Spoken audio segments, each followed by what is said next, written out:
We do not interfere with BCI's investigation. Yeah, no information was obtained through witness interviews. He's gonna talk right here. At approximately 4:32 this afternoon, officers were dispatched to 3171 Legion Lane. The information was that a caller said females were there trying to stab them and put their hands on them. Dispatchers tried to obtain information about weapons, but were unable to gather that information. Officers were dispatched at 4:36 and arrived at 4:44. We will play the first video in real time.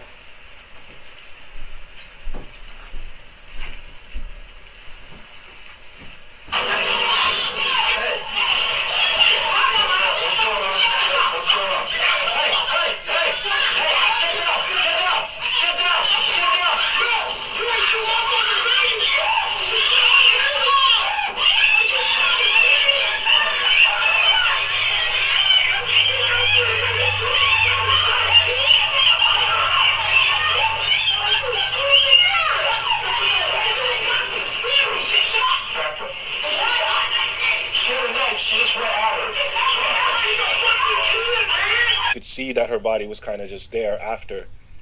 She was alive still at that time. They moved her to hospital, and it was at the hospital where she was pronounced dead. So, like, I don't like watching those videos because it is important for people to know that it's happening, but I feel like it desensitizes people. I'm just sick of this shit, man. I'm just exhausted. Like, since the beginning of Floyd's trial until now the ending, what did they say, 64 people in America?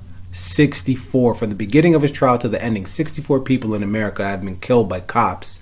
Half of them have been black or Latino. That's a crazy stat. I did not know that. I don't understand. Like, where is it in the training manual? Anybody watching this, if you have access to the training manual, can you please show me in the training manual where it says shoot to kill? You know, I understand, like, cops want to go home too, and if you feel like your life is in jeopardy, I understand, like, you have a right to defend yourself too. If I'm a cop, I'm going home. But, like, I just don't understand how you felt your life was in jeopardy. If a 16-year-old, I'm not saying she was, but if a 16-year-old is coming at you with a knife and you have a gun, how is your life in jeopardy? She was 15, by the way, Micaiah. 15, excuse me. Thank you for the correction. How is your life in jeopardy? And if you had to, why couldn't you tase her? She would have, why couldn't you tase her? Why you got the guns drawn? And I think that's a big that's the issue that everybody has with this and with every other case. Why does there have to be so many shots? Because, you know, we've spoken on these stories before, man. We've spoken on every single one that's happened pretty much recently. And there's been some that I agreed with, and there's been some that I haven't agreed with. You know what I mean? Because of the actions of the person. But now I'm catching a new pattern here. I'm catching a new pattern, and it's the pattern of just firing off more bullets than is necessary.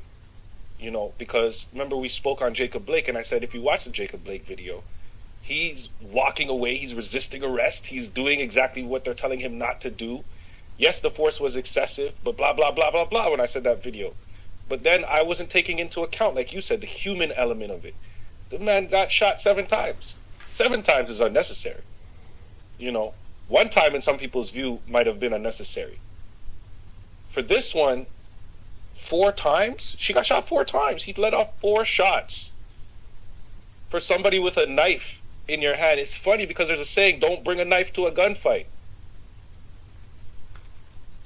Because the knife will lose, though. That's why that's it. The knife will lose. So if you're the person with the gun, you already have the advantage. And as you pointed out, this is another situation where why are we not seeing the taser? Why is it the one time where we see a video with a taser, it's somebody pulling out a next gun? All these things are happening with cops in the States, and it's all due to lack of training.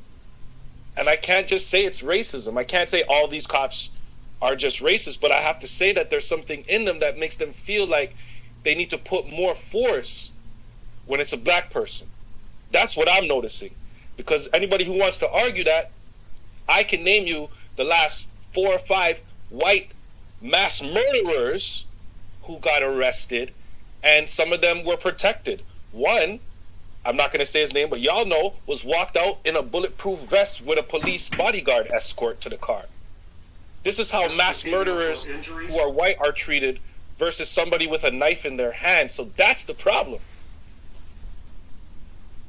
You know, pull up KhiaBryant house. Self-defense, man. But, you know, it's sad that we have to be continuing to tell these stories. Fuck, man. Fuck cops. Like, honestly. Fuck cops. Yeah. Yeah. Subscribe. Do something. Deuces. Thank you guys so much for watching that video. Don't forget to comment, like, and subscribe. Yo, Chris, we got to 200 subscribers, Finally. man. Finally. You know what I'm saying? But we don't want to stop there. We have a new goal. The new goal is 500 subscribers. So what I need you to do, I need you to like these videos over here. I need you to subscribe right here, man. 2 guys doing the podcast, man.